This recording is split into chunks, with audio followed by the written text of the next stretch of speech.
Welcome back to BT. Good morning. Things are, for the most part, moving pretty well on our major routes, but we now have a new problem, and it's over on the southbound 410, south of Courtney Park, where we have lane 3 from the left blocked, and that is all because of a collision. As you can see, we now have a tow truck on the scene, but that center lane, rather, is blocked off because of this crash and really causing a backup on the southbound 410. So quite heavy heading through this area right now. And, of course, we are still watching the construction over on the Toronto-bound QEW over the Burlington Skyway, where we have the 2 right lanes shut down. So very, very heavy on the Toronto-bound QEW right now, anywhere from about Red Hill Valley over towards that construction. And as we get into downtown, we are looking at some lanes blocked on Yonge at Dundas, and that's all because of crane hoisting. You can see it there to the bottom of the screen. A little bit difficult to see, but it is blocked right now, so do keep that in mind if you do have to travel through this area.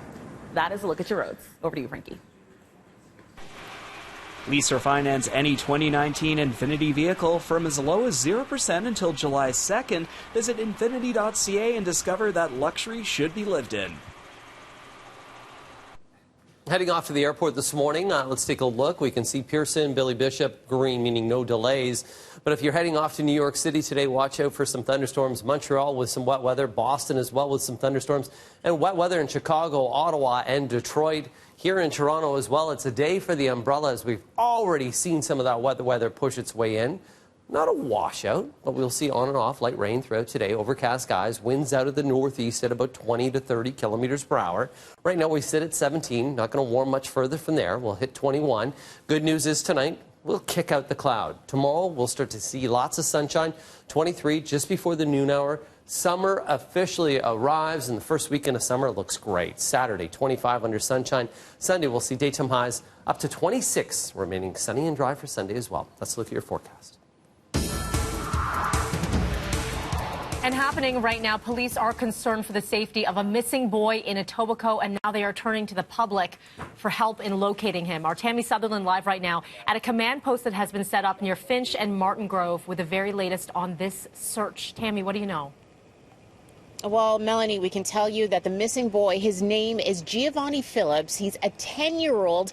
A command post has been set up here at Albion Heights Middle School. The last time he was seen was yesterday here in this area at about 3:30 in the afternoon. Now, if anyone is looking out for him, he is wearing a dark blue shirt, a set of pants, as well as black boots. It is a school uniform. Police set up this command post after searching the area yesterday.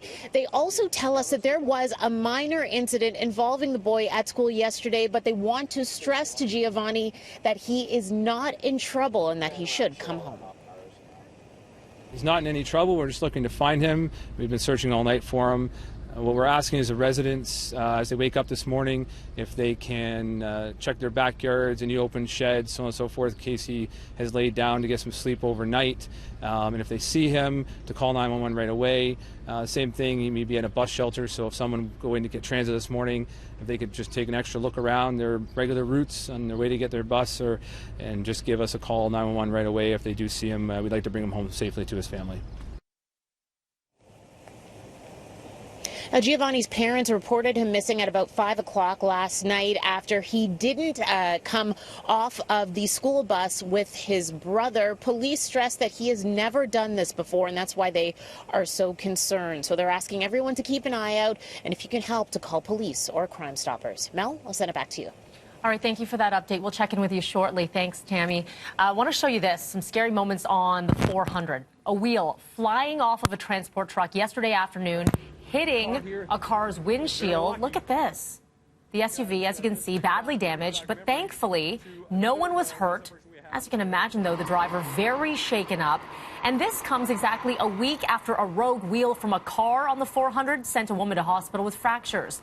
The OPP now reminding everyone to check their vehicles, make sure they are safe. We typically have between 130 to 140 wheel separations that we get called to investigate every single year. Now, about 2/3 of those are typically coming off of passenger vehicles. The other 1/3 are coming off of transport trucks. Fill your gas and check your oil, but every once in a while you should go double check to make sure your wheel fasteners are all properly secured and tight. Take a tire iron. It only takes you a couple minutes. Police say charges are expected in that case last week, even though it wasn't a commercial vehicle. And in yesterday's incident, the truck driver could face hefty fines of up to $50,000.